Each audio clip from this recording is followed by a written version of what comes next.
तो चलिए देखते हैं 7वां नंबर क्या कहता है।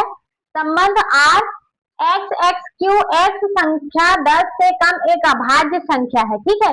और रोस्टर रूप में लिखिए। चलिए भाई लिखते हैं, इसका कैसे लिखना है। क्या बोल रहा है, आर इक्वल टू क्या है, एक्स एक्स क्यू, और एक्स क्या है, 10 से कम अभाज्य संख्या, ऐसी संख्या जो स्वयं से कटेगी और एक से कटेगी, ठीक है, उसी को हम बोलेंगे अभाज्य संख्या। यह आएगा 2 3 5 7, ठीक है। 10 से कम बोला है तो हम आगे नहीं बढ़ेंगे, क्योंकि इसके बाद 9 नहीं आता, सीधा आपका 11 आ जाता है, ठीक है, जो कि आपका 10 से ज्यादा हो जा रहा है, ठीक है। तो हम लेंगे 2 3 5 7, ये हमने ले लिया, ठीक है।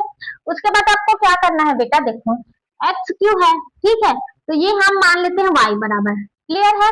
हमें x और y मानना है, इसमें y बराबर एक्स क्यू मानना है।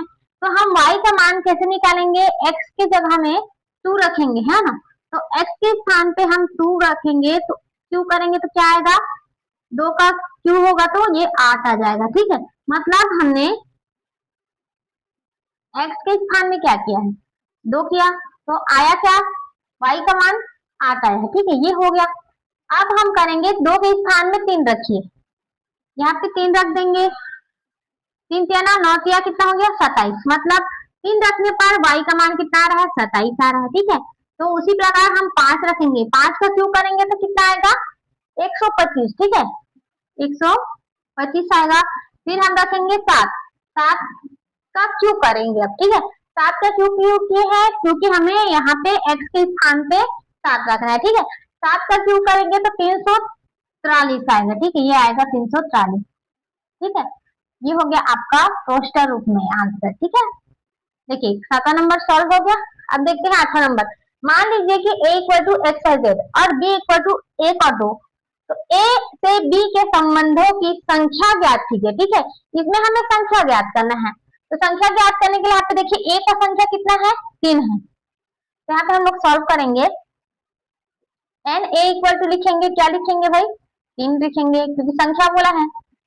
एन b इक्वल टू कितना है, 1 और 2 है, तो यहाँ पे संख्या 2 है, तो हम a इंटू बी निकालेंगे, a और b के बीच संबंध निकालना है, ठीक है।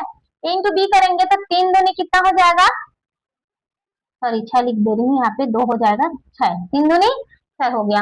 अब a और b के बीच संबंध ज्ञात करने के लिए क्या होता है, 2 का घात n a इंटू बी, ये सूत्र होता है, ठीक है। कहीं पे भी आपको संबंधों की संख्या ज्ञात करने का जो बोलेगा, तो आपको ये सूत्र अप्लाई करना है, प्लस a इंटू बी निकाल के, ठीक है।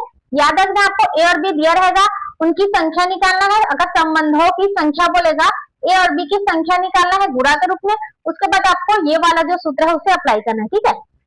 तो हम क्या करेंगे, 2 का घात n इंटू ए बी कितना आया है, यहाँ पे 6 आया है, तो 2 का घात 6 करेंगे, कितना हो जाएगा, 2 का गुणा 6 बार करिए तो 5 और 6, ये हो गया। 2 दूनी 4, 4 दूनी 8, 8 दूनी 16, 16 दूनी 32, 32 दूनी 64, 64 इसका आंसर है, ठीक है, क्लियर है। चलिए लास्ट क्वेश्चन बचा है 9वां क्वेश्चन, उसे अभी हम देख लेते हैं। तो देखिए 9वां क्वेश्चन क्या कहता है, मान लीजिए कि आर जेड पर R equal to A B belongs to R A minus B एक क्या है, पूर्णांक है, ठीक है। मतलब आर जो है जेड पर पूर्णांक, ठीक, मतलब जेड क्या है, पूर्णांक है, द्वारा परिभाषित एक संबंध है, ठीक है। आर के प्रांत तथा परिसर ज्ञात कीजिए, ठीक है। तो यहाँ पे दिया हुआ है, क्या दिया है कि हमें लिखना है, दिया है जेड बराबर क्या है, पूर्णांक, जेड क्या है भाई, पूर्णांक यहाँ पे दिया हुआ है, ठीक है। तो ए बी का मान क्या है, जेड के बराबर है ना।